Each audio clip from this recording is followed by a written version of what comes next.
정책 겉과 속을 들여다보는 정치온 시작합니다. 오늘은 김상일 정치평론가, 강전의 국민의힘 대변인과 집중 분석해 보겠습니다. 두 분 어서 오세요. 안녕하세요. 김문수 후보가 오늘 당 의원총회에 처음으로 참석했습니다. 처음엔 분위기가 아주 좋았는데 김 후보가 그야말로 작심 발언을 쏟아내면서 분위기가 급변했습니다. 영상으로 보고 오시죠.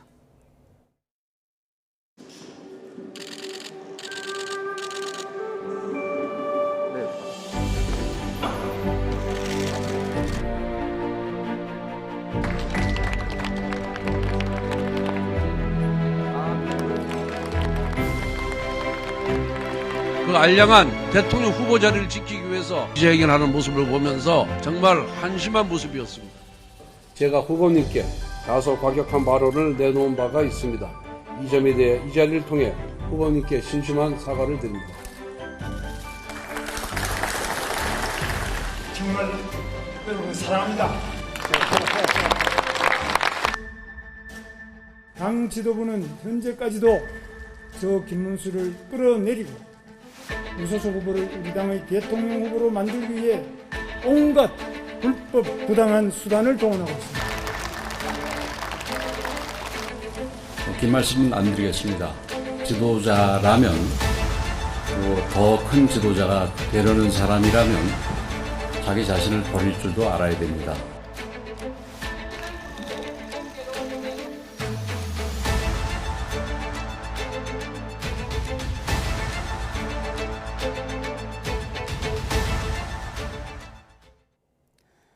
네, 당 지도부가 직접 마중 나와서 악수하고 꽃다발도 주고받으면서 오늘 당 지도부와 후보 사이에 모종의 약속이 있는 것 아닌가 그런 생각도 했는데 소나트를 그리는 김문수 후보의 입에서 당 지도부가 원하는 말이 나오지 않았어요? 원하는 말이 나오지 않은 정도를 넘어서서 무소속 후보를 당의 후보로 만들기 위해서 당 지도부가 불법적인 행동을 하고 있다. 이렇게까지 선언을 했기 때문에 권영세 비대위원장이 저 자리에서 이석을 한 것도 어느 정도는 이해가 갑니다. 근데 그동안의 의총 과정에 한 번도 참석을 한 적이 없었어요. 대통령 후보로서 선출이 되었기 때문에 지금 본인도 어제 오전 기자회견에서 당무정권에 대한 이야기도 했었고 그동안의 의총에 나올 만도 했는데 어떻게 보면 피하는 듯한 모습이 있다가 오늘 온다라고 해서 어떠한 전격적인 이야기들이 나오지 않을까 지도부에서는 내심 좀 기대를 했었던 모양새로 보이고 그래서 권성동 의원 같은 경우에는 그동안에 좀 과격했던 발언에 대해서 얼굴을 숙이면서 사과하는 모습을 보이지 않았습니까? 근데 김문수 후보가 이야기한 것은 지금까지 이야기했던 것을 의원들 앞에서 다시 한번 명확히 밝히는 수준이었다라고 생각을 해요. 그러면은 지금의 사태는 일단락 되기는 실질적으로 어려운 상황에 돌입한 것이 아닌가라고 생각합니다. 네, 김문수 후보의 폭탄 발언에 권영세 비대위원장은 실망이다. 긴 말씀 드리지 않겠다. 지도자라면 자신을 버릴 줄도 알아야 한다. 이렇게 말하면서 퇴장해 버렸는데요. 네. 아까 이 상황 어떻게 보셨습니까? 그러니까 이제 각자의 입장이 너무 다른 거죠. 김문수 후보와 김문수 후보 주변은 누가 후보인가가 중요한 거고 그 주변이 아닌 사람들은 대선 승리가 중요한 거죠. 그러니까 대선 승리가 중요한 사람들한테는 이 상황이 좀 어이가 없는 상황인 거예요. 왜냐하면 저희가 경선이 진행되는 과정에서 방송에서 많은 평론가들이 무슨 경선을 이런 식으로 하냐, 이게 말이 되는 거냐, 이게 제도의 정당성이 있는 거냐라고 했을 때 수많은 비판이 있을 때도 꿋꿋하게 지도부는 그냥 갔어요. 근데 그냥 간 이유는 후보들도 거기에 동조를 했기 때문에 그냥 간 거거든요. 전대가 경선이 있는 과정에서 후보들이 이거는 말이 안 된다라고 이구동성으로 얘기를 했다면 그렇게 갈 수가 없죠, 경선이. 근데 후보들이 동의를 했기 때문에 그렇게 간 거 아닌가요? 이게 히스토리와 맥락을 아는 사람은 이걸 다 알고 있는 거잖아요. 그런데 이거를 뒤집은 거예요.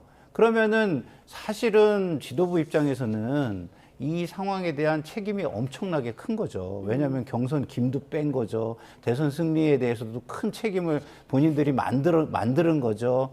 이런 상황에서 무슨 할 말이 있었을까. 그리고 이제는 이런 상황이면 내가 뭘 할 수 있겠냐라는 굉장히 참담함을 가지고 자리를 비운 것 아닌가 이런 생각이 듭니다. 예, 앞서 말씀하신 것처럼 권성동 원내대표 어제는 알량한 후보 자리 지키기 위한 모습이 한심하다고 밝혔다가 오늘 사과를 했습니다. 어쩌면 읍소 전략으로 바꾼 것 아닌가 싶기도 했는데 또 권영세 비대위원장의 발언 수위는 높았고 이양수 사무총장이 조금 전에 대쪽인 줄 알았더니 권모술수에 능한 사람이다. 네. 간신을 물리치길 바란다. 이런 발언도 했거든요. 지금 지도부 내에서도 어떤 의견이 정리가 안 된 건가요? 지금 지도부 입장에서는 실상 김문수 후보에게 좀 실망하는 분위기는 있는 것이 사실입니다. 왜냐하면 김문수 후보가 본인이 경선 과정에 있어서 한덕수 후보와 단일화를 하겠다라는 것을 다른 후보들보다도 적극적으로 이야기를 했었어요. 경선 과정에서 한덕수 차출론, 한덕수 대망론 이런 것들이 솔솔 일어나기 시작할 때 그것을 캐치해서 본인의 경선 과정에서 어떤 마케팅으로서 쓴 것이 바로 김문수 후보였던 것입니다. 김덕수로서 여기에 경선에 승리한 것이 아닌가 많은 당원들께서 그렇게 생각하셨고 이게 문제는 국민의힘 전당대회 과정에서 단일화 얘기가 나왔잖아요. 그러면 당원들 그리고 그것을 봤던 국민들께서는 아 국민의힘의 후보로서 단일화를 하는 거구나 라고 생각을 하셨을 텐데 그런데 지금 김문수 후보는 나는 11일까지 단일화를 하겠다라고 이야기한 적이 없으니까 14일에 뭐 토론을 한번 하고 15일, 16일에 여론조사를 하자라고 이야기를 하고 있습니다. 어제 오전 기자회견에서 처음 밝힌 로드맵에 그랬었는데 지금 저희가 수요일에 당원들을 상대로 여론조사를 했을 때 단일화가 필요하다고 하신 분이 82%였고 필요하다고 하신 분 중에서 11일 후보 등록일 전에 해야 된다가 무려 86%였습니다. 이러한 당원들의 마음이 있었기 때문에 마지막에 한동훈 후보와 1대1로 붙었을 때 당원 투표는 더블 스코어를 이겼거든요.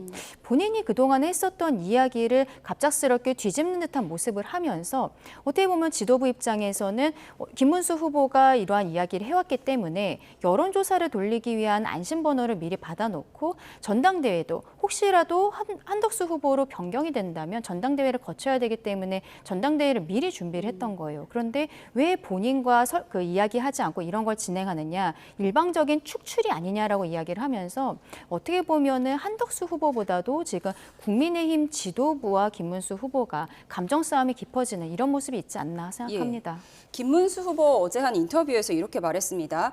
앵커가 경선 참여, 그러니까 한덕수 전 총리가 경선 참여 안 하는 거 알면서 을지문덕, 김덕수 전략 쓰지 않았느냐 이렇게 물어봤더니 아니 단일화 전략을 내세우지 않은 후보가 어디 있었느냐, 나만 그런 것 아니다 이런 대답을 했더라고요. 단일화 전략을 내세운 후보는 사실상 없었죠.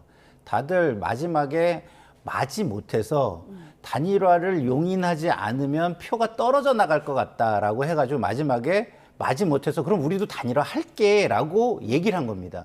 근데 김문수 후보가 단일화 전략을 적극적으로 마케팅해서 표를 모아가는 게 눈에 보이지 않았다면 다른 후보들은 단일화를 용인하지 않았을 거예요. 왜냐하면 후보가 됐는데 아 이게 말이 되느냐 이런 식으로 처음에 시작을 했거든요. 근데 분위기를 보아가니 이게 표를 모으는데 엄청난 전략이 되네 이거를 느낀 거예요. 그래서 아 우리가 일단 후보가 되는 게 우리도 중요하니 이거를 용인하지 않으면 표가 많이 떨어져 나가겠구나 하고서 그냥 용인을 한 것이죠. 그렇게 보는 게 저는 맞다고 보고요.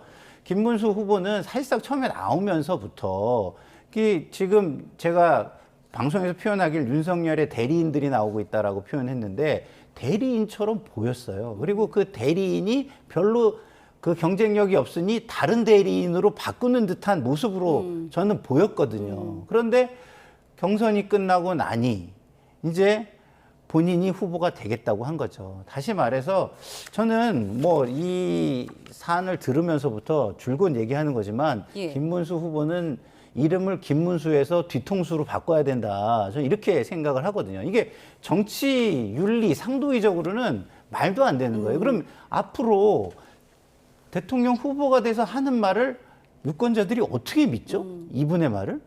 믿을 수가 없는 겁니다. 그렇기 때문에 물론 법적인 정당성, 제도의 정당성, 절차의 정당성은 모두 가지고 있어요. 모두 가지고 있지만 앞으로 캠페인을 하고 대선 그 캠페인을 해나가는 데 있어서는 제가 볼 때는 국민 불신은 굉장히 커질 것이다 이런 생각이 듭니다. 예, 말씀하신 부분이요. 단일화에 가장 적극적이었던 김문수 후보의 역량으로 다른 후보들도 마지못해서 단일화하겠다 이렇게 얘기했는데 그 후보들 중 하나죠. 홍준표 전 대구시장이 김문수 국민의힘 대통령 후보자의 상임 선대위원장을 맡았다는 보도가 나왔었는데 또 조금 전에 홍준표 전 대구시장은 사실이 아니라고 밝혔습니다. 나섰습니다. 이게 어떤 상황인가요? 저는 김문수 후보 측에서 조금은 마음이 급한 상황이 아닌가라고 생각을 합니다. 홍준표 시장이 그 중앙일보에 밝힌 바에 의하면 연락이 온 것은 맞는데 예. 본인은 맞지 않겠다라고 이야기를 했다는 것이고 내일이 미국 출국일이라고 해요. 예. 본인은 변경 없이 출국을 하겠다라고 조금 아까 단독 보도가 나왔는데 그 이전에 김문수 캠프 측에서 그러니까 선대위 측에서 이렇게 상임선대위원장으로 홍준표 전 시장이 그 임명되었다라는 것을 보도가 나간 것이죠.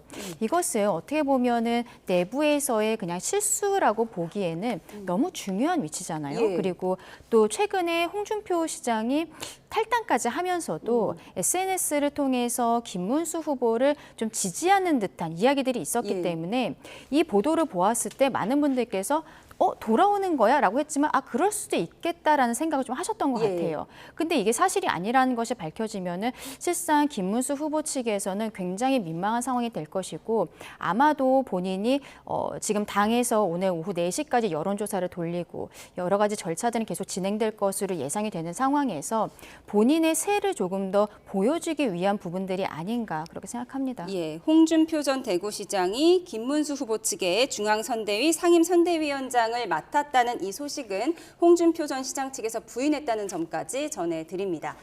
김문수, 한덕수 두 후보가 어제 이 시간에 또 한 차례 만났었죠. 그런데 1시간 동안의 대화가 도돌이표, 결국 빈손이었습니다. 어떤 발언들이 나왔었는지 영상으로 정리했습니다. 잘 지내셨고요. 네, 다녀왔습니다. 제가 제일 좋아하는 국무위원이셨습니다. 장관님. 최고. 제가 제일 좋아하는 우리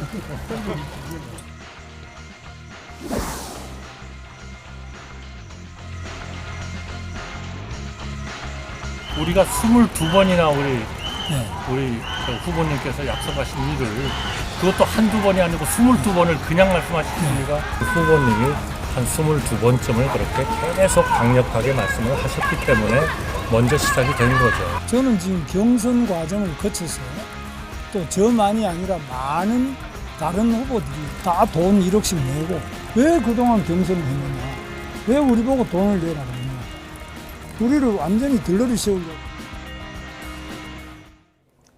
네, 조금 전 들어온 속보를 전해드리겠습니다. 선거관리위원회가 국민의힘에서 실시한 단일화 관련 여론조사의 공표를 불가한다고 통보했다는 속보가 들어왔습니다. 이는 법원의 가처분 신청 결과와는 별개인 건데요. 선거관리위원회가 국민의힘의 단일화 관련 여론조사의 공표가 불가하다 이렇게 통보했다는 속보가 들어왔고요. 관련 소식은 들어오는 대로 추가로 전해드리도록 하겠습니다.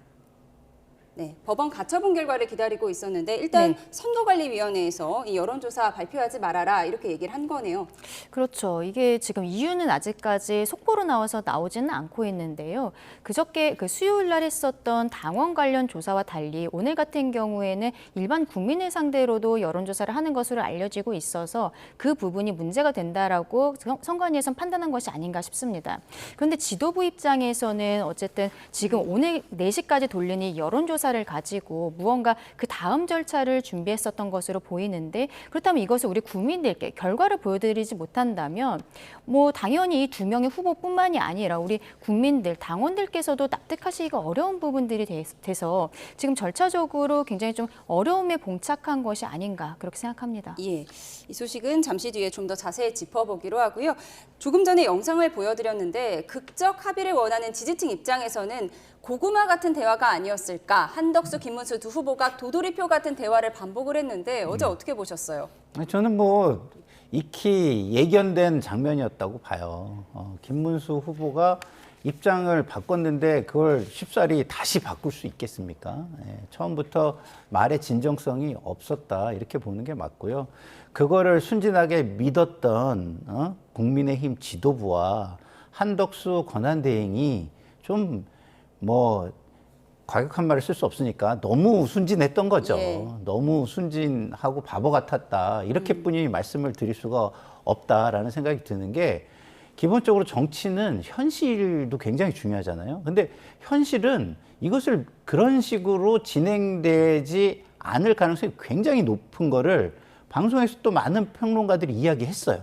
후보가 이것을 거부하는 후보가 된다면 이거 쉽게 진행되지 않을 거다. 이거 많이 경고했잖아요. 그래서 다른 후보 캠프에서는 어느 정도까지 음모론을 얘기했냐면 만약에 다른 후보가 된다면은 윤리위에서 그 후보를 제명한 다음에 후보를 교체할 수도 있다. 이런 시나리오까지 만들어지고 있다는 얘기까지 막 돌고 그랬거든요. 예. 그러니까 김문수 후보한테는 이제 그런 게 필요 없다라고 이제 생각을 하고 쭉 진행을 했을 거 아니에요? 근데 상황은 똑같은 상황이 지금 된 것이고 예. 법적으로 현실적으로는 김문수 후보의 저런 버티기 전략을 어떻게 해결할 수 있는 방법을 찾기가 굉장히 난망한 상황이다 이런 생각이 듭니다. 예. 한덕수 예비후보는 어제 이 얘기를 반복했습니다. 김문수 후보가 단일화하겠다는 말을 지난 18일 동안 22차례 했다. 이 얘기를 계속해서 반복을 했는데 네. 김문수 후보는 내가 언제 단일화 안 하겠다고 했냐. 근데 일주일 뒤에 협상하자 이런 거잖아요. 그렇죠. 그런데 앞서 제가 말씀드린 후보 등록이 것처럼 지나면 사실상 하지 말라는 네. 건데 어떻게 보세요? 그러니까 앞서 말씀드린 것처럼 그 경선 과정에서는 국민의힘의 후보로서 단일화한다. 많은 당원들께서 그렇게 받아들이셨기 때문에 여론조사 결과도 그렇게 나왔다라고 생각합니다. 그런데 저는 김문수 후보가 지금 저렇게 이야기하는 것은 소송이 걸려 있단 말이에요. 오늘 가처분 결정 오늘 오후 정도에 결정 나온다라고 김재원 비서실장이 밝히기는 했는데 그것뿐만 아니라 이제 본안 소송도 있는데 소송에 유리하게 가기 위해서 이렇게 만남을 하고 그리고 본인 스스로 로드맵을 제시한 것이 아닌가라고 생각을 합니다. 어쨌든 저도 본업은 변호사이기 때문에 좀 법적인 관점에 봤을 때 이게 만약에 정말로 당 지도부에서 후보를 뭐 변경을 한다거나 그런 것을 했을 때는 지금 저희 당규에 있어서 74조의 2를 지금 들고 있는데요. 이게 문제는 상당한 사유가 있는 경우여야 되는 거예요. 물론 이게 그 이후에도 여러 가지 법적인 해석들이 있을 수 있는데 상당한 사유를 그렇다면은 지금 김문수 후보 측에서는 없애버려야 되는 것입니다. 본인은 어쨌든 11일까지라고 명시적으로 이야기한 적은 없다라고 이야기를 하는 것을 넘어서서 단일화를 위해서 노력하는 모습을 보여주는 것이죠. 그래서 며칠 전에 삼청동에서 저녁 식사 자리도 했었고 그리고 어제는 아침에는 기자회견을 갑작스럽게 열면서 본인 스스로의 로드맵을 내놓는 거예요. 14일에 토론하고 15, 16일에 여론조사를 하자. 일주일 동안 각자 뭐 선거운동을 한번 해보고 그때 겨뤄보자. 이런 이야기를 구체적으로 처음 합니다. 그리고 그 이후에 또 갑작스럽게 본인 측에서 제안을 해서 저 만남이 이루어진 거예요. 이런 것들은 소송으로 갔을 때는 노력하는 모습들을 보였으나 지도부와 그리고 한덕수 후보 측에서 받아들이지 않았기 때문에 어쩔 수 없었다는 형태로 좀 변론을 할 수 있는 것들이 되거든요.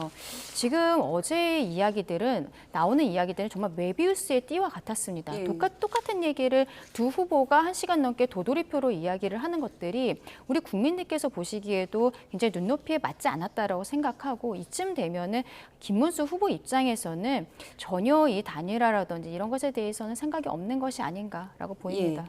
내일과 모레 이틀 동안 이제 후보 등록이 이루어지는 네. 만큼 어떻게 예상하세요? 결국 김문수 후보는 기호 2번으로 등록하고 그럼 이제 한덕수 예비 후보는 어떤 행보를 할 걸로 예상하세요? 근데 기본적으로 가장 그 가능성이 높은 시나리오는 김문수 후보가 되고 그다음에 한덕수 후보는 잠시만요. 저희가 이재명 대선 후보의 기자 브리핑 내용을 좀 듣고 오겠습니다.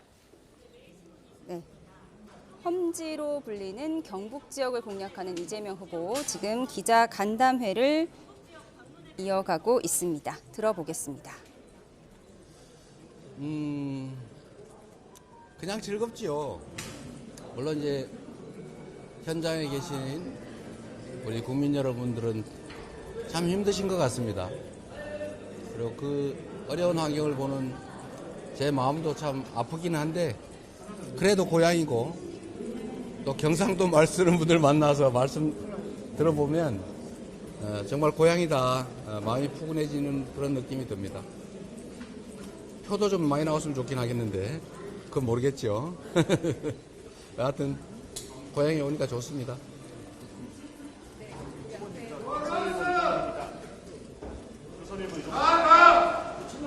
잠깐만. 저 끝나거나 합시다. 자, 다 정리됐어요? 정리됐어요. 합시다. 자, 네. 아까 질문이랑 좀 이어지는 건데 이제 경북 지역이 원래 민주당의 좀 험지로 네. 알려져 있고 저번 대선에서는 한 20% 초반대 이제 득표를 해주셨는데 이번에 좀 돌아보시니까 어떠신지 그리고 이제 이번에는 좀 대구 경북 지역에서 많이 표를 받으실 수 있을 것 같아서 좀 직접 느끼시는 게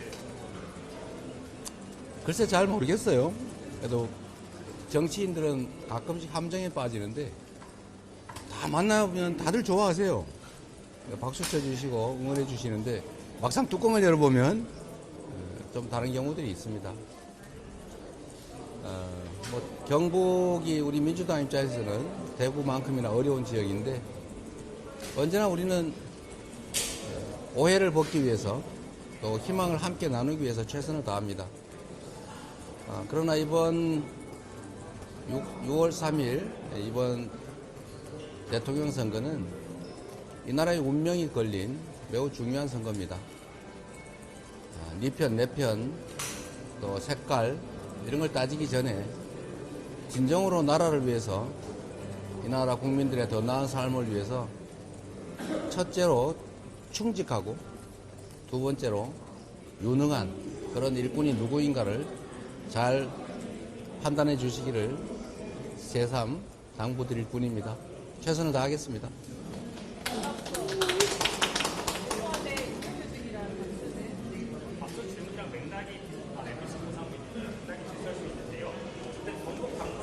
아직 후보님 지지하지 않는 유권자들에게 좀 어떻게 말씀드리면서 직접 호소하시고 싶을지라 그리고 그만큼 지난 대선에서는 10%대 득표를 나오는 어느 정도 득표로 갖고 계신지 궁금하죠.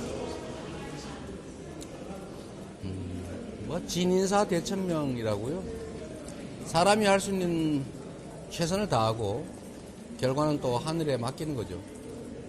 우리 대구 경북의 우리 대한민국 국민들께서도 이번 대선만큼은 사람을 잘못 뽑으면 뽑은 사람의 운명조차도 삶조차도 달라질 수 있다는 것을 지난 선거의 결과로 아마 느끼셨을 것 같습니다. 물론 뭐 어떤 사람이 더 적합한지 끊임없이 비교하고 평가하시겠지요. 그런데 정말 분명한 것은 정치 집단들 또는 정치인들을 잘 구별을 하실 필요가 있습니다.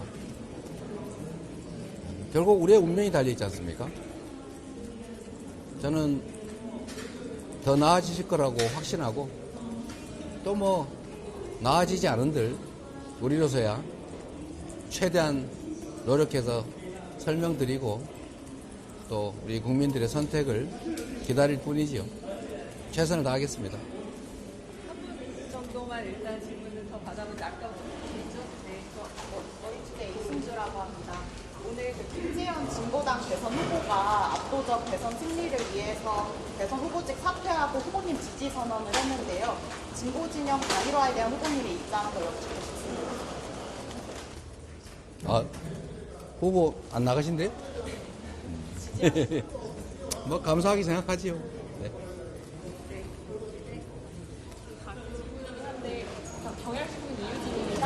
지금 당에서 조희대 대법원장에 대한 사퇴 요구가 나오고 있는데요. 이에 대한 후보님의 입장이 궁금하고 14일에 청구세 지금 결정한다고 하는데 필요성에 좀 공감하시는지 궁금합니다. 제가 자주 말씀드리는데 민주주의와 인권의 최후 보루가 바로 사법부입니다. 저는 지금까지 수없이 많은 억지 기소를 당하고 검찰로부터 핍박을 당했지만 저는 사법부를 최종적으로 믿었고 지금까지는 사법부에 의해서 그 공격을 막고 지금 살아 있습니다. 뭐 저번에 구속영장 청구 때도 아마 대부분 다 구속될 가능성이 높다고 했지만 그리고 저는 뭐 법률가로서 현실적으로는 어렵겠지만 법률적으로는 기각하는 게 맞다고 생각했는데 어쨌든 법원이 영장을 기각해서 죽지 않고 이렇게 살아있지 않습니까? 제가 도지사가 됐을 때도 무려 4건을 기소당했는데 뭐 한 2년 동안 엄청 고생을 하긴 했지만 결국 법원에 의해서 전부 다 무죄를 받았죠. 지금 이 정권에 의해서 이 정권은 아니죠 이제 윤석열 정권에 의해서, 검찰 정권에 의해서 제가 11건인가를 기소당했는데 그 중에서 그들이 가장 가능성이 높다라고 기대했던 게 위증교사 사건입니다. 뭐 그것도 당연히 죄가 안 되는 사건이었죠. 있는 대로 기억을 되살려 얘기해 달라고 한 게 어떻게 위증이 되겠어요? 위증교사가 되겠습니까?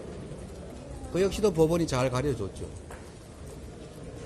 물론 선거법 위반 사건은 저는 1심 선고는 참 황당했는데 그래도 사필 규정한다는 걸 믿었고 고등법원에서 기존 대법원 판례에 따라서 뭐 당연히 무죄할 거라고 생각했고 실제로 그렇게 됐죠. 그래서 지금까지 정치인 이재명이, 인간 이재명이 죽지 않고 살아있습니다. 어떤 대법관 출신의 변호인께서, 참 법률가께서 그렇게 말씀하시더군요. 이 법원 걱정된다 이렇게 얘기했더니 법원은 삼심제를 가지고 있고 또 집단지성이 발휘되는 영역이니 한번 믿어보라 이렇게 말씀하셨는데 저는 뭐 여전히 그 믿음이 유효합니다. 이 법을 선언하는 사법체제가 정치에 오염이 되거나 사익과 돈에 혹이라도 오염이 되면 대체 뭘 믿고 살겠어요? 민주공화국 삼권분립체제라고 하는 게 얼마나 중요합니까? 그 중에 최후의 보루가 법원 사법부입니다. 그 보루가 무너지면 다 소용없어요. 브라질을 한번 여러분도 보십시오. 그 멀쩡하게 잘 나가던 나라가 어느 날 갑자기 퇴락했어요. 왜 그랬습니까? 사법이 망가지니까 나라가 망했지 않습니까? 지금도 저는 대부분의 사법부 구성원들을 믿습니다. 그리고 우리의 사법체계를 믿습니다. 그러나 말씀드린 것처럼 최후의 보루가 자폭을 한다든지 최후의 보루의 총구가 우리를 향해서 난사를 하면 어떻게 되겠어요?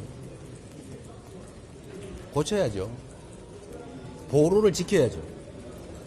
보루를 지켜야 민주주의가 지켜지고 민주공화국이 지켜집니다.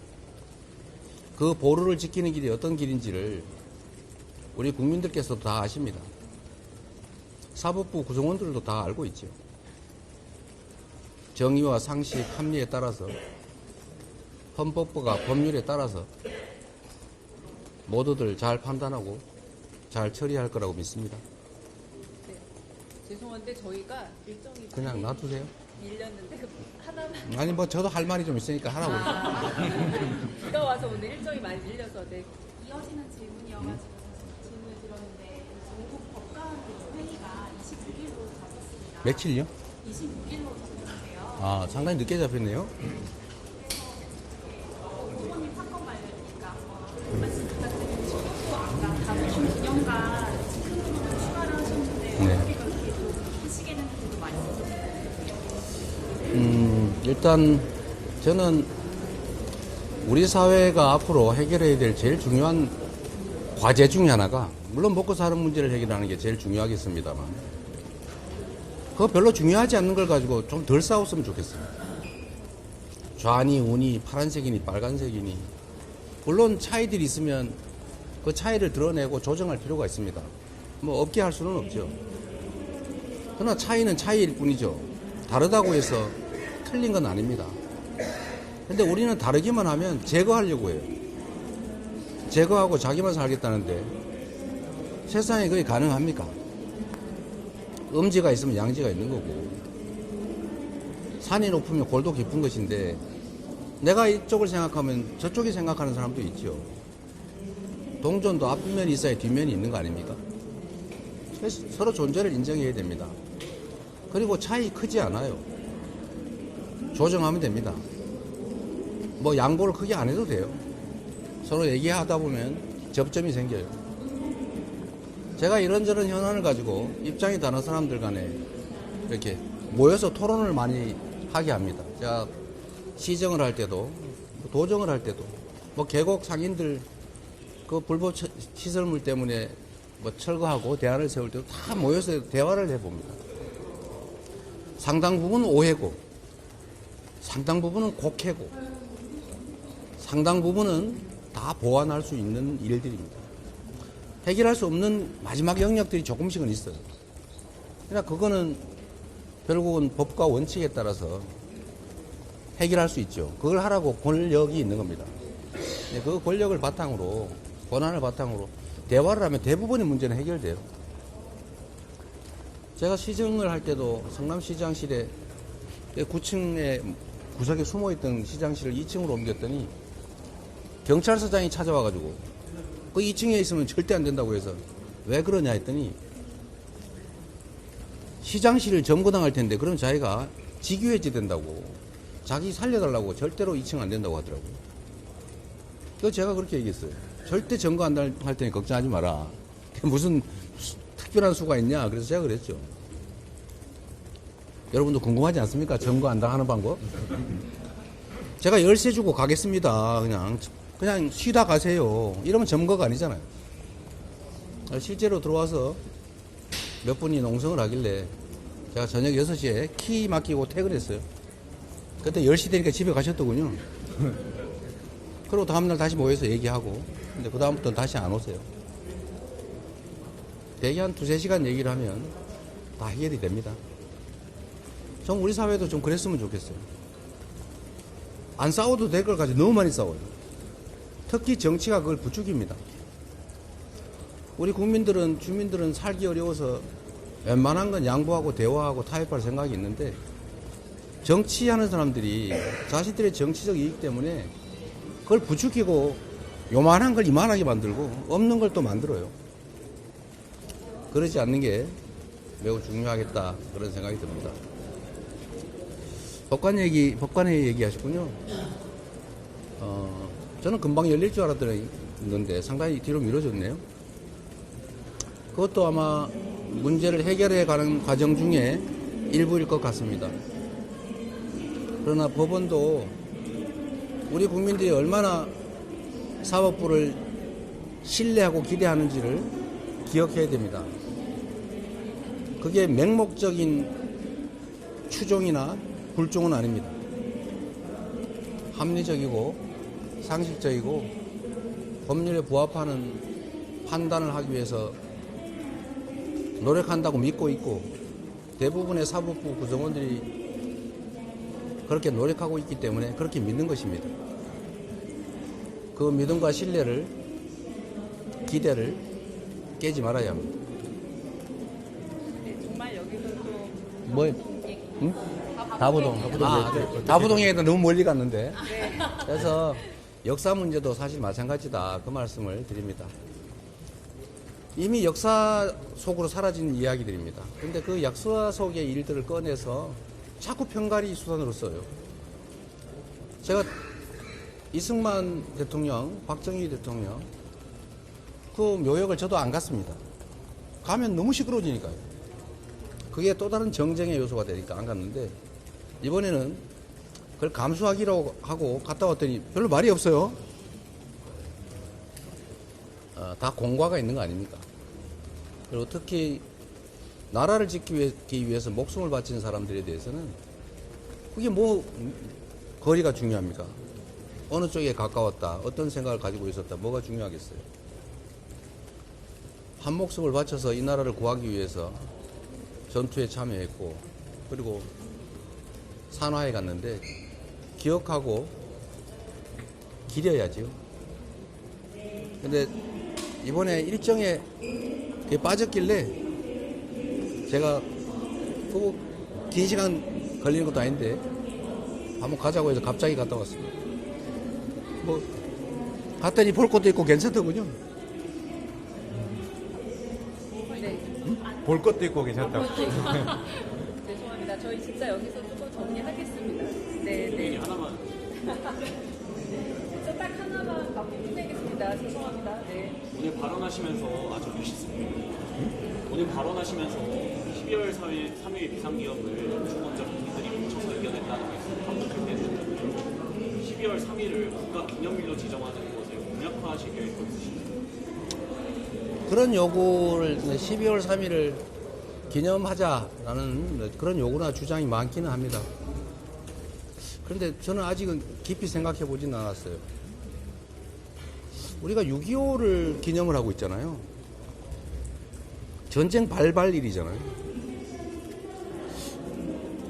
왜 휴전한 전쟁이 끝난 날이 아니라 전쟁이 발발한 날을 기념을 했을까?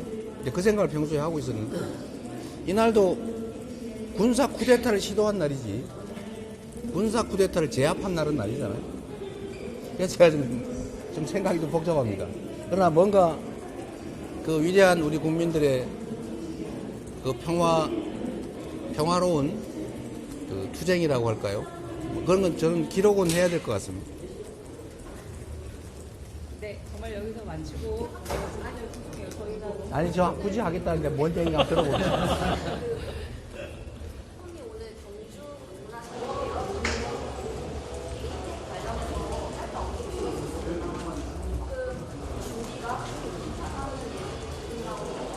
네.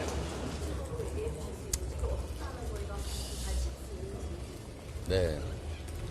지금 에이펙 올 가을에 열리는 에이펙은 우리나라 입장에서뿐만 아니라 전 세계적으로 매우 중요한 이벤트죠. 그리고 우리는 그 자리에서 아마도 푸틴과 시진핑, 트럼프 이 세계 정상들이 만나게 될 가능성이 상당히 있습니다.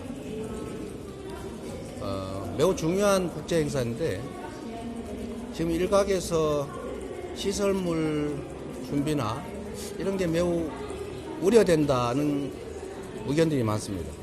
꽤 오래전부터 나온 일인데 특히 내란 사태 때문에 거의 준비가 좀 부실하지 않느냐는 걱정들이 많아서 우리 당 내에서도 이 문제를 의논을 좀 하고 있고 또 국회나 또 정부를 통해서 좀 준비를 하도록 촉구도 하고 있습니다만 하여튼 6월 3일 선거가 끝나면 별도의 좀 규모 있는 팀을 꾸려서라도 신속하게 좀 대비책을 강구해야 될 상황입니다. 상당히 걱정되는 게 사실입니다. 네, 실수하지 않도록 노력해야 되겠죠. 자, 고생하셨습니다. 네, 민주당 험지로 꼽히는 경북 지역을 찾은 이재명 후보의 기자 브리핑 내용 듣고 오셨습니다. 그동안 기자회견에 소극적이었는데요. 오늘은 다소 긴 기자 브리핑을 진행했습니다. 자세한 소식은 들어오는 대로 추가로 전해드리도록 하겠습니다. 네. 김문수 후보와 당 지도부가 극심한 단일화 내홍을 바라보고 있는 민주당의 입장도 미묘합니다. 민주당 인사들의 말을 들어보면 얼핏 김문수 후보의 편을 더 드는 듯한데요. 화면 먼저 보시겠습니다. 초등학교 반장 선거도 이렇지 않을 것입니다. 아무리 열심히 포장해도 한덕수 후보가 윤석열 아바타라는 사실은 하늘이 알고 땅이 압니다. 권성동 원내대표는 9살이나 많은 김문수 후보에게 반말을 합니다.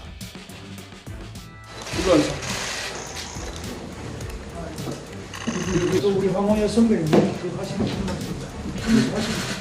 선거도 잘 이렇게 마치셨다. 네. 박지원 의원은 이른바 김문수 후보의 어리버리한 모습까지도 계산된 거라며 김문수 후보가 원래 독종이라고 말했습니다. 정치 세대 교체. 회계조사요? 세대 교체, 세대. 그게 전략이었죠. 그렇기 때문에 김문수가 된 거예요. 김문수가 보통 독종이 아닙니다. 이와 관련해 한덕수 예비후보는 최근 캠프 관계자들에게 나도 독해질 거다, 한독수가 될 거다 이렇게 말한 것으로 전해집니다. 어제 발언 듣고 오시죠. 김문수 후보는 아무런 대안을 가지고 오지도 않았습니다. 제가 왜 대통령 후보로 나설 수밖에 없었는가 하는 말씀을 드렸는데도 불구하고 왜 한덕수 후보가 대통령 후보로 나왔는지 모르겠다 이런 얘기를 하는 거는 정말 그거는 기본적인 예의도 없는 그러한 분 아닌가. 네, 김문수 후보의 다소 어리버리해 보이는 모습도 다 계산된 것이었다. 민주당 박지원 의원은 이렇게 얘기를 했습니다. 어떻게 보세요? 그렇게 해석할 수도 있어요. 그게 진실인지는 모르겠지만 왜냐하면 지금 김문수 후보는요. 시간만 끌면 돼요. 그러니까 버티기 전략을 하든 아니면 단일화에 응하는 척을 하든 아니면 뭐 다른 뭐 이렇게 좀 어리버리한 모습을 보이든 시간만 지나가면 되는 겁니다. 다시 말해서 좀 아까 제가 얘기를 하다가 말았지만 11일 후보 등록에 김문수 후보로 등록이 되면 한덕수 후보는 드랍을 할 거예요. 그렇기 때문에 11일까지만 버티면 되는 거예요, 이렇게. 한덕수 후보 같은 경우는 지금 뭐 자금, 뭐 세력, 그 다음에 뭐 여러 가지 측면에서 본인 스스로 그거를 모두 다 해 갈 수 있는 상황이 아닙니다. 그렇기 때문에 현실적으로 이제 이틀만 더 버티면 된다. 이런 상황이니까 그것도 충분히 저는 뭐 그렇게 해석을 해줘도 무리가 없다. 이렇게 생각을 하고요. 지금 상황에서는 그 전에 또 법원에서 가처분이 어떻게 되느냐가 가장 중요하거든요. 왜냐하면 당원 당규의 유권 해석의 1차 권한은 당이 가지고 있습니다. 그래서 법원에서 유권 해석을 해주지 않으면 어떤 방식으로든 후보 교체를 밀고 갈 수가 있거든요. 그렇기 때문에 그걸 또 알고 김문수 후보 측의 또 법률가들이 가처분을 한 거예요. 가처분을 해서 오늘 만약에 후보주의 인정이 만약에 인용이 된다라고 한다면 사실상 뭐 당무우선권 같은 걸 발동을 해가지고 뭐 앞으로 할 것들을 전부 다 막을 수가 있게 되는 것이죠. 그래서 저는 개인적으로는 법원이 선출과 단일화는 다르잖아요. 근데 당원 당규에 보면은 이게 선출과 관련해서 할 수 있다예요. 단일화와 관련해서 할 수 있다가 아니라. 그래서 저는 법원이 이것을 인용해 줄 또 가능성도 되게 많기 때문에 이틀이 아니라 어쩌면 몇 시간만 더 버텨도 될 수 있는 상황이 있다 이런 생각이 듭니다. 예. 그런데 민주당과 조국혁신당 의원들이 뭔가 김문수 후보 편을 드는 듯한 모습, 권성동 원내대표 9살이나 어리면서 왜 김문수 후보에게 반말 쓰냐 이런 말까지 하고 있거든요. 어떤 배경이라고 보세요? 일단은 김문수 후보가 민주당 측 입장에서는 그래도 조금 더 쉽게 상대할 수 있는 상대라고 판단한 것이 아닌가라고 보입니다. 최근까지도 민주당 쪽 대변인이나 이런 논평으로는 김문수 후보에 대해서 논하기보다는 한덕수 후보가 왜 출마를 하느냐, 그리고 가족의 어떠한 문제라든지 이런 것들을 민주당 측에서 이미 때리기 시작한 부분들이 있었는데 그거는 민주당 측에서 어쨌든 한덕수 후보가 더 좀 껄끄럽다라는 생각을 하지 않았나 싶습니다. 최근의 행보도 뭐 이낙연 전 총리를 만난다라든지 뭐 손학규 전 대표라든지 민주당계 인사들을 만나고 뭐 정대철 헌정회장 이런 분들도 지지하는 것 같은 이미지를 계속적으로 만들고 있기 때문에 민주당 입장에서는 어떻게 보면은 극우로 그동안 좀 판단이 되었었던 김문수 후보보다는 조금 더 이제 한덕수 후보가 어렵다라고 판단하지 않았나 생각을 하고요. 그리고 여론조사 같은 것을 보았을 때도 지금 이제 두 분이 단일화를 하는 과정에 있어서 우리가 그동안에 경선에서 썼었던 역선택 방지 조항이 있습니다. 역선택 방지 조항을 안 했을 때는 둘이 좀 비슷하게 나오는 결과들도 있어요. 한덕수와 김문수가. 그거는 민주당 혹은 이제 타당 지지자들이 봤을 때는 김문수에게 정당성이 있다라고 생각하시는 분들이 분명히 있다는 것이죠. 그런데 국민의힘 지지층에서는 적극적으로 경선에서 투표를 하고 이 과정은 한덕수와 함께했기 때문에 투표한 것이다라는 것이 수요일에 나왔었던 저희 당원 여론조사 여기에 있어서 11일 전에 단일화돼야 된다는 게 86%였다는 거 앞서 말씀드린 바가 있는데 그러니까 이 내용에 대해서 깊이 있게 관여하지 않는 사람들 입장에서는 절차적으로 김문수가 더 정당한 것 아니냐 경선에 한덕수가 안 들었던 것은 사실이 아니냐 이렇게 보는 민주당 당원들의 어떠한 인식들도 있기 때문에 민주당에서는 더 저렇게 이야기하는 것이 아닌가 생각합니다. 그런가 하면 국민의힘 김문수 대선 후보에게 단일화를 촉구하면서 단식을 이어가고 있는 권성동 원내대표는요. 보란 듯이 책을 올려놓으면서 독서 목록이 공개됐습니다. 눈길을 끌기도 했는데요. 보고 오시죠. 네, 지금 보시는 것처럼 이재명 망언집이 있습니다. 국민의힘이 이재명 후보를 겨냥해 발간한 책이죠. 히틀러의 법률가들이란 책도 있었는데 이 책의 부제는 법은 어떻게 독재를 옹호하는가입니다. 권 원내대표는 민주당이 사법부를 겁박하고 있다며 이재명 대선 후보를 히틀러에 빗대어 거론했죠. 이렇게 단식을 이어가고 있는 권성동 원내대표를 향해서 김문수 후보는 이렇게 말했습니다. 들어보시죠. 단식은 이재명하고 싸우는 단식을 해야지 저하고 싸우는 단식을 하면 되겠어요? 네, 이 같은 남의 집 집안 싸움에 대해 표정 관리에 실패한 한 사람이 있습니다. 민주당 이재명 후보입니다. 그 집 얘기 별로 안 하고 싶은데 라고 말문을 연 이재명 후보 어떤 얘기로 이어갔을까요? 들어보시죠. 단일화 희생 번트용 후보를 뽑았던 것 같아요. 저는 강제 결혼은 들어봤어도 강제 단일화는 처음 들어봤는데 좀 웃깁니다. 미안합니다. 죄송합니다. 네, 강제 결혼은 들어봤어도 강제 단일화는 처음 들어봤다. 웃음 참기 실패, 우참했는데요. 어떻게 보셨습니까? 저는 어떻게 보면 비판적으로 자꾸 보시는 분들도 있지만 너무 당연한 것 같아요.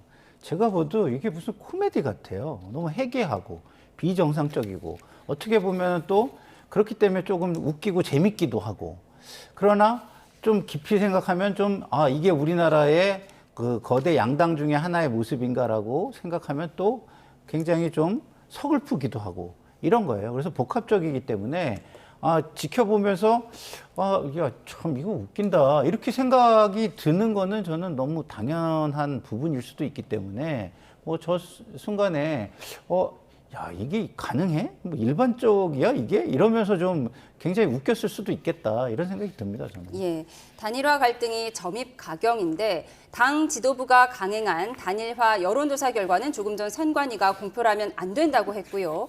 김문수 후보가 낸 대선 후보 지위 확인 가처분 결과도 곧 나올 것으로 보입니다. 이 부분이 당내 갈등의 최대 분수령이 될 전망인데요.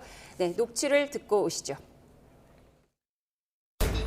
가능하다라고 보고 있습니다. 대통령 선거니까 여러분들 굉장히 이거 복잡하게 생각하시는데 국회의원 선거할 때 후보 당에서 도장 찍어서 공천장 주고 변경한 경우도 많이 있잖아요. 여러 가지 포괄적으로 보고 있습니다. 다만 지금 하는 여론조사는 후보 단일화를 위한 여론조사다. 우리 당헌 당규상으로도 후보 교체의 근거 규정이나 그런 가능성을 조금이라도 나타내는 조항조차 없습니다. 지금 하고 있는 여론조사는 김문수 후보가 절대적으로 불리한 방법으로 여론조사를 해서 그걸 근거로 김문수 후보를 끌어내리려는 목적에 의한 여론조사이기 네, 결국은 법적으로 후보 교체가 과연 가능한 것인가 이 부분이 가장 궁금한데 한번 자세하게 짚어주시죠.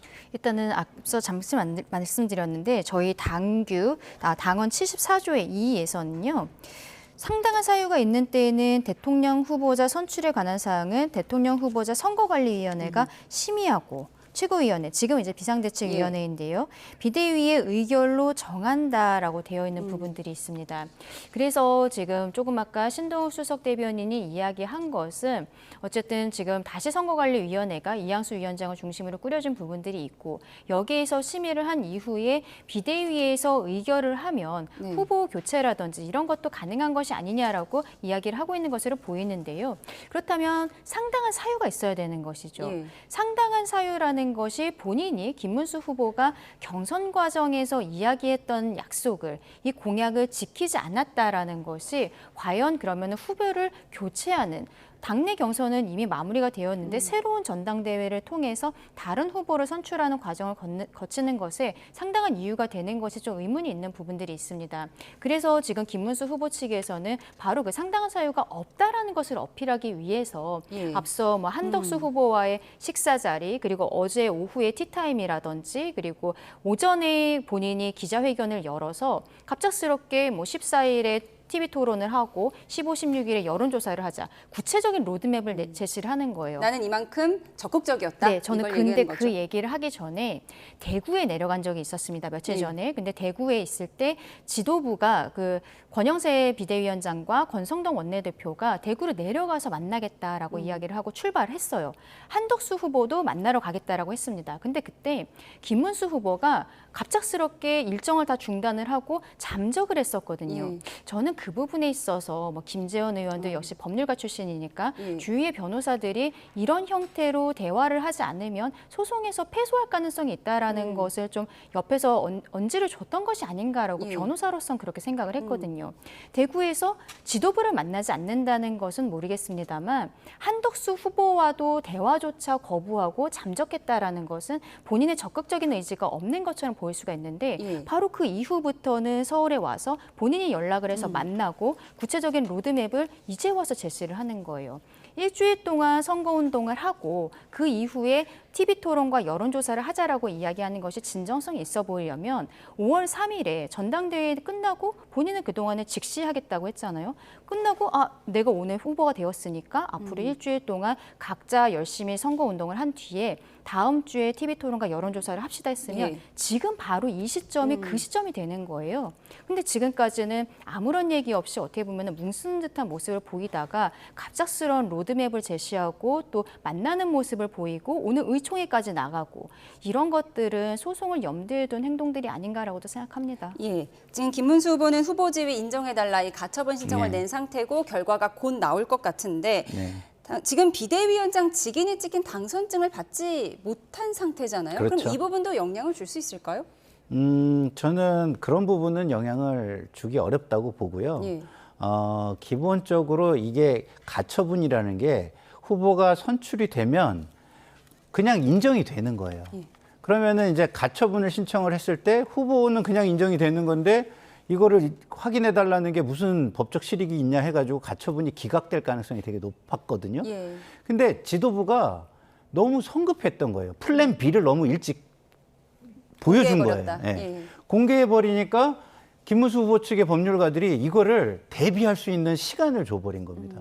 다시 말해서 신동국 대변인이 아까 지도부의 생각을 얘기하잖아요.